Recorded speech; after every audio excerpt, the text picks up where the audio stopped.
Partly it's extraordinary because it affects us all and not just some. I'm just going to move this a little bit away because my arm won't reach. Excuse me. Off you go, Katrina. Just further back. Further back. It's kind of poking me in the eye. Right, at this point... Oh.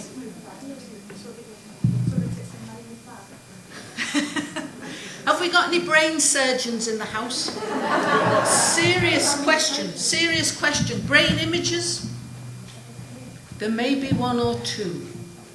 Because what I'm going to say about the brain can be written on a postage stamp. In fact, here is the postage stamp. They talk about the triune brain. 3 parts, 3 major parts. And anxiety plays a very powerful part on what happens to our brain. You see, we can get so used to living with anxiety that we don't realise that we are affected by anxiety. Anxiety can be chronic. And that's one of the issues for us as we grow older. You may remember last night I talked about being overwhelmed, and that when we are poor, poverty opens people up to more likelihood, more frequency of overwhelmings. And if you fear you're going to be overwhelmed, then you live with a level of anxiety. Likewise, when we age, because we never quite know what the day will bring. So we live with a greater level of anxiety. Now, the lovely thing about anxiety is that we do not have to be prisoners to it. There are things we can do about anxiety, and that's certainly part of the journey that I want to make with you in this session. But let's stay with my postage stamp image of the brain. 3 parts. This central area, sometimes they say the brain's a bit like this sort of shape. And for those who are in the front rows, you have the blessing of being able to see that that core area is called the reptilian brain. That's why I wanted to ask whether there were any brain experts, because you probably say, this dame's making it all up. Well, I'm not. It really is called the reptile brain, because it is the most primitive part of our brain. It is that bit of us which makes us behave like a reptile. And it is that part of the brain which is in overdrive when we're anxious. So the reptile is characterized by speed of response, and of course we presume that it is cold-blooded. And if you're cold-blooded, it means that you neither feel your own pain or the pain that you may be inflicting on others. So there we have the first clue about just how dastardly anxiety is. It makes us cold-blooded. It makes us behave like a reptile. Have we got any youth workers in the house? Oh, come on. Good. Because do you know what? One of the best kept secrets, so much of a secret that we never do it, there is an extraordinary intuitive bond between one generation and the next but one generation. So the best youth workers are those of us who are over 60. That's why Street Pastors is so successful. These older people who are on the street, that's curious. Do you know I trust them? But anyway, that's another distraction. But if we were full of youth workers, we would know that one of our tasks as a youth worker will be to help a young person just move from that reptile brain through the limbic system, that's raw emotion, into the neocortex, which is our reflective capacity. So in order to stop the youngster lashing out, and particularly if they've got a knife, because they feel that somebody's got in their face, you help them to process. Cool, calm, calm, calm. So that old little wise words of count 10, so important, because when you count 10, you move from reptile to limbic to the neocortex. We use all our emotional and intellectual capacity in order to settle ourselves. So if we were advised at the age of 9 by our grannies to count 10, at the age of 69, likewise we're being advised to count 10. So what anxiety does to us all is that we react rather than respond. We become more instinctual. In other words, we are diminished in our capacity as Homo sapien, a wise person. Sorry, I'm looking and it looks like on this, because I've used, oh, they do come, yes. So we react rather than respond, we become more instinctual. For those who have chosen to sit at the back or just couldn't get in because of the rush, this cartoon, down with Wayne, Wayne you nerd, Wayne must go, no more Wayne, destroy Wayne. And this is the first clue about how insidious anxiety can be. Because what anxiety prompts us to do is that it does not like, it is troubled by those who are different. It exposes and makes vulnerable what is not alike. It is, if you want, the energizer, the pulse beat of scapegoating. Now my hunch is that our society, nay, our world, has become more anxious, which means that we are prone to more and more scapegoating. As I'm talking, you can maybe get a glimpse of the pressures that are under, young Muslims are under, because of feeling that they're not welcome. Makes you react, makes you think maybe it's those people who are to blame. Now, if I've mentioned young Muslims prone to blame, so too ourselves, so too us as older people. We blame the youngsters, we blame the political leaders who aren't like they used to be, they're all in it for themselves. All those kinds of little cliches that we utter in conversations, so often energized by that reptile brain, that need to say the problem is out there.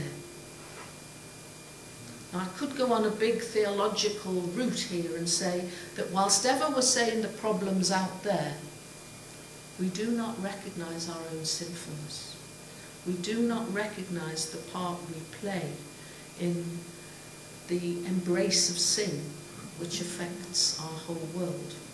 So scapegoating is a real theological tripwire, because it says the problem's out there rather than with me. But more so even than that, we are followers of Jesus who understood the dastardly dynamic of scapegoating. He was the one who knew that because of his extraordinary, his alternative performance to all the other religious leaders, that he would be scapegoated, he would be subject to the taking away and the murderous behaviour of others. And what does he say? This extraordinary insight which 2,000 years later our society is only just beginning to understand. He says, let me be the final scapegoat. After me, just don't do it. After me, understand the ease with which we will put to death and put away those who seem to make us uncomfortable. Don't do it. Just one final comment. If you want to move into unhealthy, furious religion, concentrate on what you're against. If you want to stay healthy and passionate as people follow Jesus, then concentrate on what you're for. Just ponder that one. Whilst ever we invest in what we are against, we are just 2 steps away from ISIS. Our only way of avoiding that, of resisting that reptile brain which deals in hatred, is to embrace what we are for. We cannot trust ourselves as a species, this capacity for scapegoating. So here we have poor old Dwayne getting it in the neck, because he's a bit odd. Maybe more. So when we're anxious, this is what we do. We handle conflict by emotional distance. Those who make us uncomfortable, we don't go near. We give them a wide berth. We cut them off. Now, whilst ever we do that, we can only deal in a stereotype of that person or that group of people. We can never know them in full because we've taken the first step towards hatred due to our own anxiety. We've stepped back, we've cut off. And then we're likely to herd. In other words, we're likely to find others who think like us. And that gives reassurance to that pulse beat of anxiety that's going on in our reptile brain. And then, interestingly, we forget how to have fun together. And that's the first antidote to anxiety. And I can only describe it as a kingdom reversal. That all this intensity and potential for hatred, how do you undermine it? How do you stop off its energy? Well, you have a laugh. Now, that's only kind of 70% true. There's another 30% which is about how humour can actually add to scapegoating. That's why we talk about political correctness. In fact, I am a little bit perturbed because we've long since stopped telling Irish jokes, but I am a bit worried that we still tell Scouse jokes. Well, I'll give you an illustration, and I can do it because my accent still has a little taste of Scouse to it. What do you call a Scouser in a suit? The accused. And that gives just a little clue how humour can actually reinforce stereotypes. It too can be dastardly. But humour isn't fun. Fun is about play and laughter. Because the interesting thing about play is that it's about self-forgetfulness. We are not playing if we're managing ourselves and our impressions. That isn't play. So one of the first things that we need to do as older people, and maybe those who struggle with poverty, and it's the last thing that they'll be able to do, is to play. That's why in our churches, when we go to housing estates, we'll say, let's have a fun day, free. So people here can have a bit of a break from that reptile brain niggling. And of course that's maybe why some of the provision that we make for ourselves and for older people is all about fun and laughter. They say laughter is like a rumour of angels, and I think that's a lovely description. So fun is one of the ways in which we can shift, stop, put an end to that noise that comes from the reptile brain that is focusing on anxiety. No blame if you're feeling anxious. No blame, man, if you're feeling anxious. Because it's a good response. Sometimes it is quite wise to be anxious. It's only when we get stuck in that habituation around anxiety. So what we need to do as mature Christians is to be able to respond to a heightened level of anxiety both in ourselves and when we perceive it as having an impact on others. So first of all, we have to be able to manage our own reactive tendencies. I've already confessed to being a Liverpudlian. Grew up in Bootle. Now in Bootle, we don't do authority very well. We're very quick to be able to say, they're a bit of a snub. Or, who do they think they are? Oh, he's top dollar and top notch. We're full of kind of picking up where people are in the social order. And if you're anything above being a shop owner, then you're dead. You know, you're not one of us, you're one of them. Having grown up, my reactive tendencies come from my family and community of origin. That means I cannot cope with anybody who has a posh accent. If I hear a posh accent, reptile brain, what does he think? And if that person with a posh accent has been to Oxford and Cambridge, well, silver spoon, well, I'll soon sort him out. Okay. I sat on the train, on this delayed train yesterday, and behind me, I have to confess here, with my senior rail card, I was travelling first class, because sitting behind me were two judges. And I had an hour to monitor my emotions.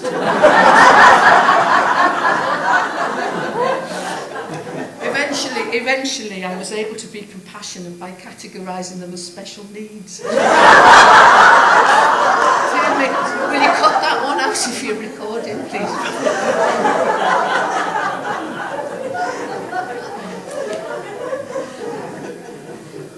The thing about our reactive tendencies is that they are all humiliating. You know, as old as I am, I should have been able to get beyond those initial reactions. At least I can now name them. Now, I think we really, at the sort of age that we seem to be representing here, to have made friends with our reactive tendencies. I've done that. I used to do exactly the same with Southerners. Couldn't stand them. Now I live in South London. I think they're all right.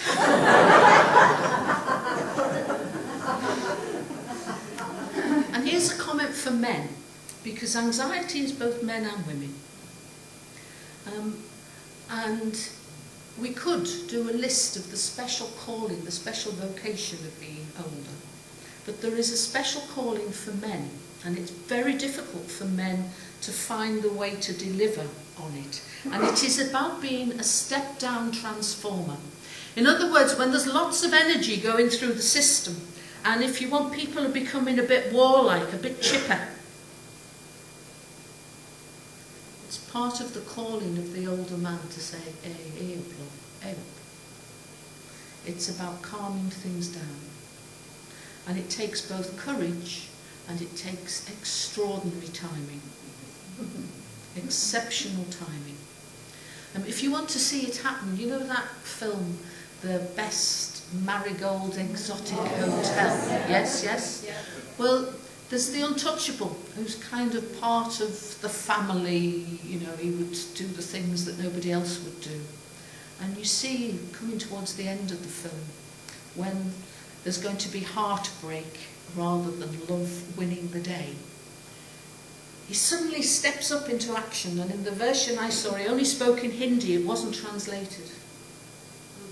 But he challenges the rather powerful mother, the matriarch, possibly reminding her of something in her own life. And in that split second, he broke his peace. That's part of the calling of older men. And that's a huge challenge, because particularly in church life, it will be older men who will, as women, carry a memory of how things were and therefore how things could be. And the ease with which older men can, instead of being a step-down transformer, can actually up the ante, is immense. And that point of discernment about which role you are going to embrace, whether it's the powerful over my dead body, or whether it is the seeker after peace. I hope in the negotiations with Greece, both within Greece and without, there is an older man with that sense of timing to be a step-down transformer. Such an important role. Apparently you're doing nothing. You're just sitting by the fireside, minding your own business, and then you spring into action with utter courage and precision. Here's one for the women. Awareness of the danger of over-functioning. When we're anxious, we fuss around like nobody's business. Whether it be church life or family life. And of course, it's a very clear clue that it's this reptile brain that's in action. And it may be that if you find yourself in that mode, you actually reward yourself for every time you do nothing. Yeah. Do you know what? I didn't do anything then. You don't have to say it. Say it to yourself. That was good. I didn't do anything then. Really to start just to counter, because of course it becomes so easily a disruption to the equilibrium of a household or a group or a church because of the reptile brain leading us to over-function. And then, because I'm a sociologist, I didn't want to disappoint, so I give you this one. That you're committed to a systems approach rather than single cause suppositions and blaming. Tessie. It was always Tessie's fault. That's monocausal thinking. It's a single cause, and it's them. Close related to that issue of scapegoating again. That all situations have multiple causes, and the only thing we can be responsible for is our own behaviour in that system. So our family is a system, our church life is a system, the Outlook Trust is a system, something which is greater than all that we are, something quite mysterious. And our own behaviour has the capacity to just kind of make the system tremble for good or for ill. It moves throughout the whole of the system. So what I'm calling you to be, I'm calling myself to be, is a non-anxious presence. So to be a non-anxious presence at the age of 92, and the only person you see is the carer twice a day. To be a non-anxious presence. You can recode that in spiritual terms. But that becomes one of the challenges that we all have to anticipate. And it's all to do with the eyes. So youngsters know how far they can push an adult by reading the eyes. And it's all done in a split second, intuitively. So when the first time you're told to be stop, it's a kind of semi-humorous thing. You carry on, and it's just a little bit more stern. You carry on, and it's not just the voice, it's the eyes. Stop. And you're a fool if you persist. So youngsters will talk about, get out of my face, stop eyeballing me. All these kinds of issues are to do with the eyes. My old mum was a shop assistant, and she was brilliant. One of the most underestimated roles in our society, to be a shop assistant. Because you meet and greet people in a very short period of time. And my mum was such a great meeter and greeter. and dispatcher, because you didn't want, you know, it didn't do to have a conversation when you got a queue of people wanting their cigarettes and their newspaper. You did it all with your eyes. And in the days before the till would do the calculation, my mum could keep her soft eyes on the customer while she reached for the Galaxy chocolate and the Daily Express and the 20 number 6, calculated in her head. How do you do that? How do you keep your eyes soft? Buddhists practice the softening of the eyes before they meditate. And it would be as well as we Christians took a leaf out of their book and likewise softened our eyes as we pray.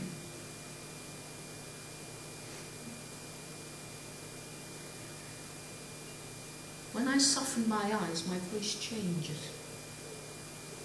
You can't declaim with soft eyes.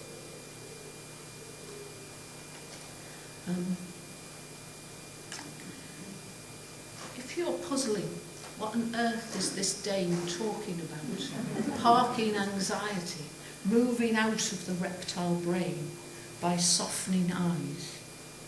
You can take this as a clue. Only in exceptional and most tragic of instances do we look on a child and a baby with anything but soft eyes. How else do we do that kind of baby talk? Oh, aren't you, completely different language and state that is provoked when we look on a baby. And one of the tips I say is, as we get older, make sure you've got a little image of a baby in that house, that room that you might now be resorting to when only the carer comes. Have a picture of a little baby, because each time your eyes move round and catch that little vulnerable baby, your eyes will soften. The noise from the reptile brain will diminish. I hope I don't have to do joining up the dots of the theology of all this. What an extraordinary business following Jesus is. What an extraordinary clue we have into the nature of the Godhead, of a God who seems to understand just how extraordinarily anxious the species Homo sapien is, that is made manifest, made presence in the form of a newly born baby, guaranteed almost to move us out of that reptile brain. An extraordinary gift, and one which I think we can just rejoice in. But before I let you rejoice too much, let me give you some more sociology. We're talking about, because this is all family systems theory that I'm sharing with you. It's taken me decades to understand what family systems theory is about. Because each word in the title means something. Family systems theory. We'll start with the word theory. The theory is that every one of us organises our lives to lessen the level of anxiety that we're experiencing. So it's based on the idea that as a species, Homo sapien is an anxious, troubled species. It's always fearful of having to step out of the boat. That's the theory. The family comes in because they reckon that the way in which we manage that anxiety is influenced by our family or community of origin. I was joking over breakfast that from St Matthew's Bootle we seem to have populated the whole of the world with people committed to ministry full time. It was boxing or the army were the other two alternatives in my day. Actually, that wasn't quite true. It was the gyro. Bootle became the Whitehall of the North. Did you not know that? We do all your tax. So speak to me kindly.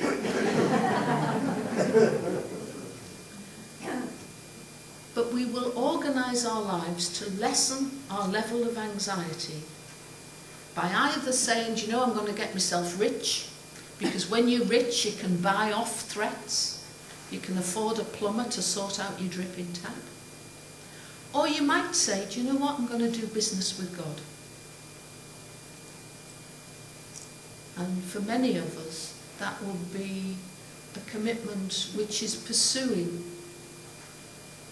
either the church that we got to know very early on in life, or because there's somebody in their family who's done likewise. I used to joke, you see, because my parents, it was me who brought them to church. Brutal Bible Belt. We were very on the ball. And so I thought, well, I'm the first to do business with God. Until my Auntie Eileen says, oh, no, back in Dublin, there were 7 of them, and your grandfather was the only one who wasn't a priest or a nun. So it had skipped a generation.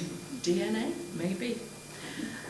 So we have chosen, according to the family systems theory, to do business with God as a way of lessening our anxiety. No shame, no blame.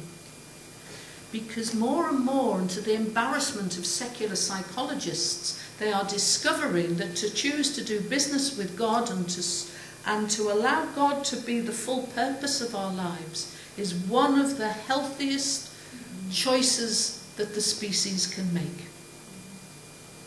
But that's the subject of another lecture on positive psychology. Joanna might have mentioned that yesterday. But I'm going to stay with this quote from Murray Bowen. He's kind of the founder, he's the guru of family systems theory. And I suggest on the bottom that if you want to know more than what I've provided on the postage stamp, then just Google Murray Bowen. A whole amount of insight will come about anxiety. But try this one on as a calling to those of us who are older, both in the life of our church and in the life of our households, small or extended. That we need to be someone who can maintain emotional objectivity. We're not getting caught up in all the emotion. Whilst in the midst of an emotional system that is in turmoil, and at the same time actively relating to the key people in the system. Now to root that, try that in relation to the daughter's divorce. He's terrible. Are you just going to take the daughter's side? Or are you actually going to keep relating? Where are the grandchildren in this? Does it matter that grandmother slags off father? That's what this is about. It's about saying, do you know what? I'm going to try and keep a generosity of spirit, even in relation to those who are actually triggering some pretty powerful emotions in me. Could be talking about peacemaking. Now I'm going to just take a pause, and you're going to take up the conch with this question: do you think Jesus knew about vulnerability and anxiety? Because the two are close cousins. And I'm going to suggest and ask you to keep your voices fairly low, because there'll be people here with hearing assistance, and that can be a little bit, when everybody's buzzing at once, it can be quite So if you can just turn to a comfortable group, just talk about this issue of Jesus knowing about vulnerability and anxiety. And of course the implications of that, because it's certainly, if we decide that Jesus knew about vulnerability and anxiety, that sense of all knowing starts to erode somewhat. So it's quite, although on the surface a straightforward question, has huge implications that follow when we decide where we're going to go on that. So just take 5 minutes in a group of comfort. Do you think Jesus towards anxiety? Now that's tricky evangelical thinking, if you don't mind me saying. To the front here, I think. Oh. Shall I come here first, shall I? I'll just come here first, seeing as I'm here. Well, my mind immediately went to Matthew 11. Come unto me, all you who are weary and heavy burdened.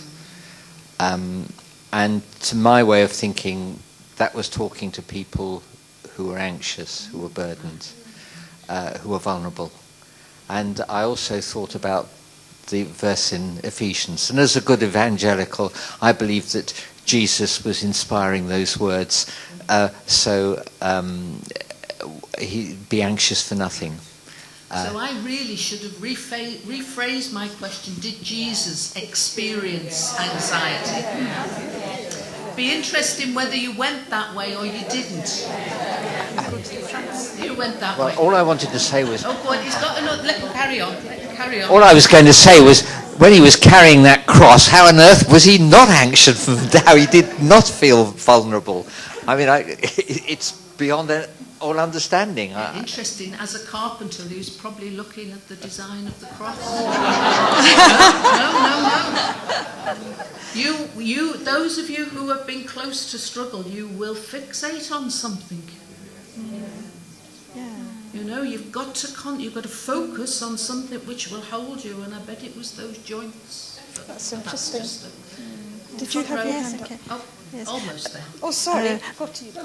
Well, we went to Gethsemane, really, and thought that must have been the peak of anxiety, and how he even made himself vulnerable and asked the disciples for their support, and how he experienced that himself. Yeah. Thank you. Yeah, you had a very good...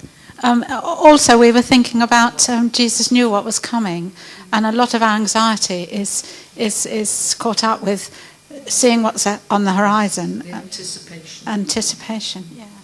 And of course that's partly why it is a species problem for us, because we are probably the only species which can do this intricate anticipation. And the cost of that, sometimes we call it planning. They always say if you want to make God laugh, tell him your plans. But of course it provokes anxiety. Yeah. We looked at it from the view that he knew about vulnerability and anxiety and recognised it in the people he met, but we weren't sure whether he actually experienced it himself, and if he did, then he would look to his father, who, like you were saying about a relationship, doing business with God, he would have the strength to overcome the vulnerability and the anxiety. Or to be a non-anxious presence. Yes, because that sounds good. Because it may be that we can never overcome this sense of vulnerability. Yeah. We can never overcome a sense of vulnerability, and nor ought we to. Think about ISIS. Whilst ever we think we are invulnerable, we're close to furious religion. So vulnerability matched with resilience, but vulnerability is, I think, our true state. We are the first generation that has had the arrogance to think that vulnerability is something you turn off and on. Vulnerability is how it is. And the issue is whether Jesus, in taking on the role of Homo sapien, the extent to which that vulnerability was also his story. One more, and then we'll have to move on. Oh, yes, we'll definitely move on. Well, Jesus was flesh and human, so I should imagine in the garden he suffered great anxiety to the point of sweating blood. Now, it may be, and it's quite a useful point, because I have to ensure that you hear what I'm saying now. What we've been talking about at this stage has been about normal anxiety. Because some of you and some whom you know will know about a profound level of anxiety, a kind of an anxiety that you can't get out of by just changing your thoughts and your intentions. Likewise with depression. So I'm just talking about the kind of If I say routine anxiety, anxiety never feels routine. It's bad if it does become routine. But this is the workaday type of anxiety, not the deep fear of what is legitimate. That becomes that's kind of anxiety with adrenaline. Very powerful concoction. But I'm going to just park the business of anxiety now, because I want to move on to, well, I don't know quite what I'm going to call this next section, but I'm going to begin it with one of my most favourite quotes ever from Viktor Frankl. Viktor Frankl is writing, having lived through a long period in a concentration camp. And in some ways, he is processing his thoughts, because he observes that some people seem to have been able to at least cope with that experience, that awful, awful, nightmarish period of being in a concentration camp.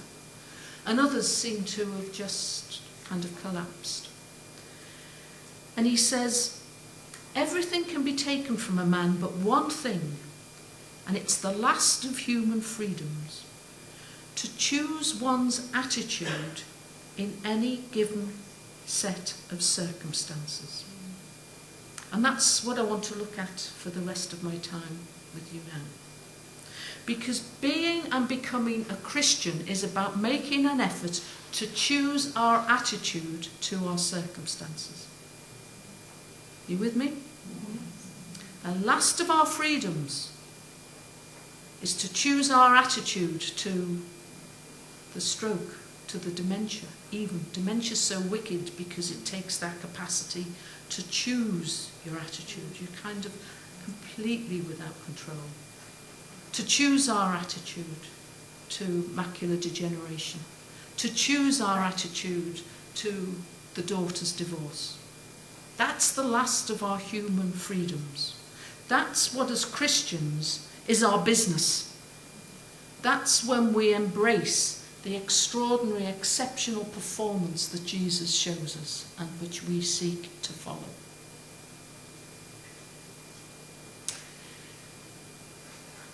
Did Joe talk about positive psychology yesterday? No? Oh, you weren't listening. Right.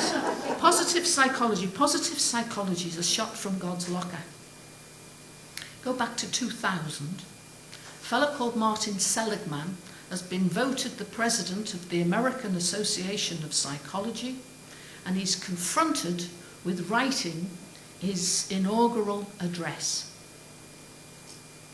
And what he says is, I've taken a look at psychology from its origins to where we are today.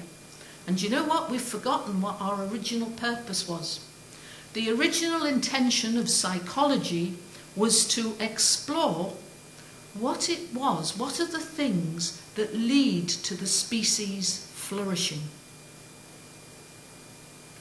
And he says what's happened is that we've concentrated on all the things that go wrong with the species. And he says, I've done a little Google test. He says, I've looked through our journal from its beginning to its end, and I've looked up how many times the word depression comes up. And it was something like 3 million and something or other. And I've looked up how many times the word joy comes up. And it's mentioned 36 times. Why is it that we have forgotten to look at what contributes to well-being and flourishing? And from that moment, there becomes a little school within the world of psychology called positive psychology.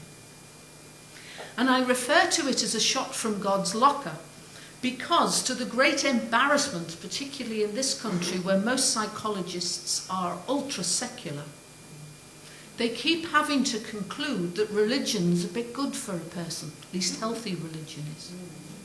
That's why it's important, particularly for you who are passionate about spreading the gospel, that you are aware that religion can go furious. Because that isn't about religion leading to flourishing. It's leading to them and us, but that's going off. But what these positive psychologists have discovered is that certainly I am a generation, I'm the kind of National Health Service generation, 1953, although I had a ration card, it was only there until the end of my mother's milk, and from then on I could have everything, including rosehip syrup to make me thrive, you know, and National Health orange juice was another one. Everything. You are, no, forget that, we're not doing reminiscence. But I am a generation which has been told that my circumstances are what matters. Good school, healthy living, all these circumstances matter. To the extent that we have underestimated our scope for intentional behaviour. So the research suggests that we overestimate the impact of circumstance and we underestimate the scope we have for our own intentional activities. That's why poverty is such a nasty thing, because despite people's efforts, they can still be undermined. So eventually, efforts at being intentional just are seen as being foolhardy. But again, the similar thing applies to us as older people. Our capacity, and I'm using the term well-being, I don't really like it because it's a kind of selfish term, but it's the term that gets used in positive psychology. So if I was a positive psychologist standing here, I would be saying that our capacity for well-being is not just based on our genes, because some people do have happy, cheery genes, or our circumstances, like those judges. Yeah, oh God, can I just get this off my chest? Perhaps I'll leave it till lunchtime. Should I? Okay, yeah, you've encouraged me. Well, they were going on, you know, about their children and what their children were doing, and they were trying not to compete with each other about what their children had achieved. And one was in banking, and one had become a musician and had already been to Ronnie Scott's twice, and they hadn't finished at the Royal School of Music. And I'm thinking, and then of course they start doing some judging about cases they've been on. And of course the circumstances, possibly of their own background, but certainly of their families, was one of almost like a carpet of opportunity and possibility being rolled out in front of them. Whereas those whom they were judging were likely to have had a minuscule carpet of opportunity. And when there was a step forward, there would be some kind of hazard that would have to be quite closely and quickly negotiated. So that's, why am I but anyway, this business of intentional activities, I want to concentrate on that. Because it's due to our ability to make sense of our actions within a larger frame. So getting a mortgage and a house is not just all there is to life. There's a larger frame, it's about something else. And that larger frame gives the motivation to embrace other intentional activities that help us to resist becoming victims to tricky, troublesome circumstances. Stay with me.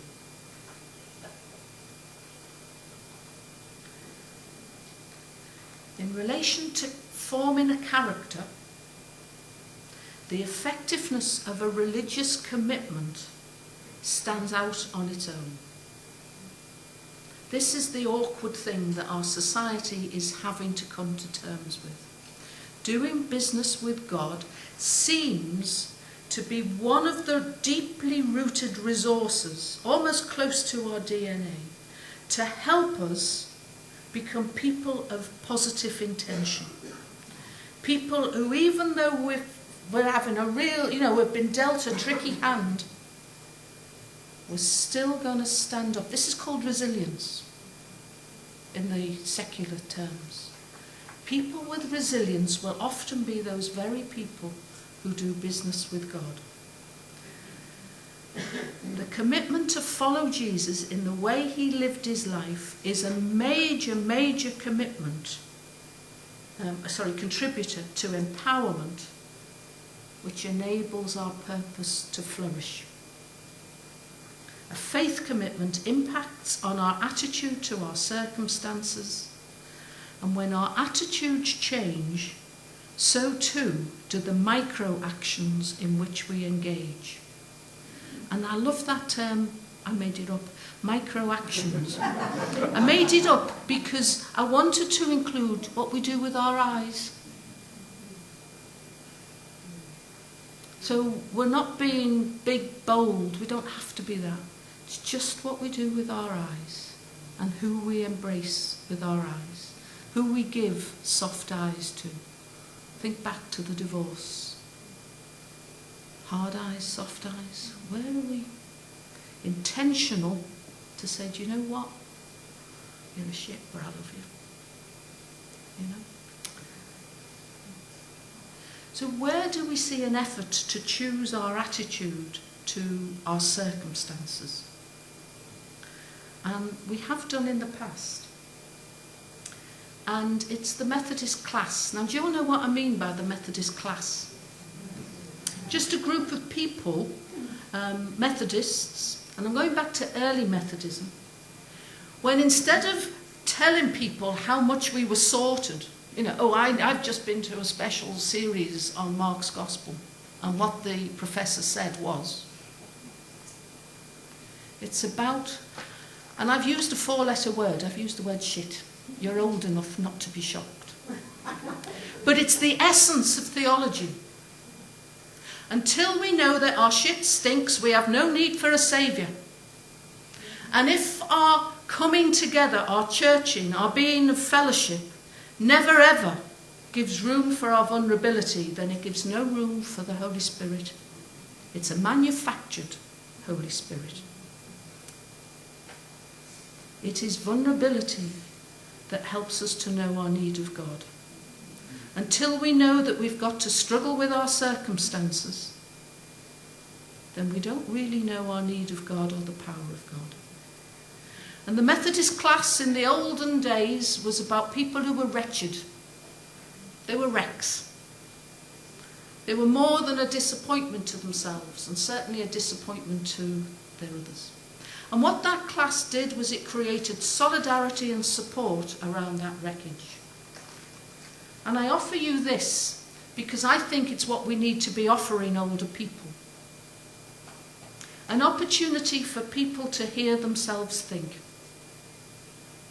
We have drifted in our churches to an academic understanding that people can think in abstract. Or people can think in sermons or, heaven forbid, lectures. Most people only know what we think when we hear ourselves and we hear others responding to what we've said. That needs to be part of our offering. That's what the class provided.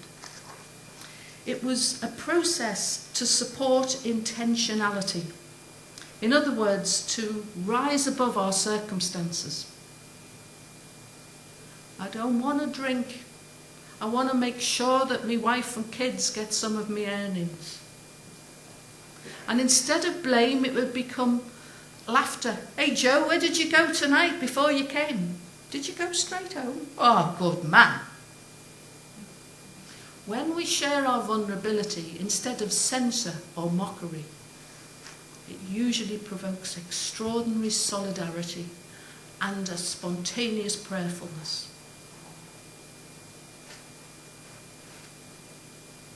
So there was a generous solidarity, because what Methodism certainly achieved was it wasn't just hope for us, it was hope for everyone. And it became a real momentum to move Christian practice onto the public stage. Interestingly, Methodism was a movement that didn't kill anybody, despite extraordinary maltreatment. And that's a little nudge for me to say, and we can now say it because even Marxist historians have to die, that actually Methodism was the revolution in Britain. And of course, what early Methodism maintained in the class was a belief and confidence in people being transformed. and then it had accountable leadership, which possibly is what trips up Methodism today. But that's another conversation for the... And in my last few minutes, I'd like to encourage thinking about a theology of resilience for those of us in later life. Resilience is the response to vulnerability. I'm vulnerable, circumstances are tricky, but I'm going to be resilient. I'm going to choose, I'm going to be intentional in relation to those things that feel as if they're close to overwhelming me. The last of my freedoms is to choose my attitude to that which might risks overwhelming me. That is for everyone, not just for the poor. That's where we've kind of, in our affluence, in our security, in our arrogance, we've presumed that only some people need to be resilient. So vulnerability is the natural state of the species Homo sapien. And vulnerability is a thin place, to use that term from George MacLeod as he described Iona. What he means by a thin place is that there's something as thin as maybe only a tissue that separates us from an awareness of God. But that as well as that thin place, that experience, recognition of our own personal vulnerability, gratitude is maintained and practiced. That's been one of the big discoveries of the positive psychologists. That if you want to kind of choose your attitude to your circumstances, to embrace intentionality, count your blessings. Well, I remember Miss Venables, my Sunday school teacher, probably great aunt of another Venables in Bootle, teaching us to count our blessings and name them one by one. We've known that for so long. What the positive psychologists have discovered, because they image the brain, that when you count your blessings, you know, this is number 1 today, number 2, number 3, number 4, number 5. When you count them, you store them in that part of the brain that's closest to the limbic system, so it affects your emotions most efficiently. So when you're giving thanks, maybe number them. Thanks number 1, thanks. That's their contribution. And then there's the confidence in the economy of abundance. That life in abundance is not a fantasy, it's not for the world to come, but it's a here-now possibility. And that, of course, gives huge reassurance, but only if we can equally be assured and know what is enough. But that embarks on another session. So there you go. Coffee.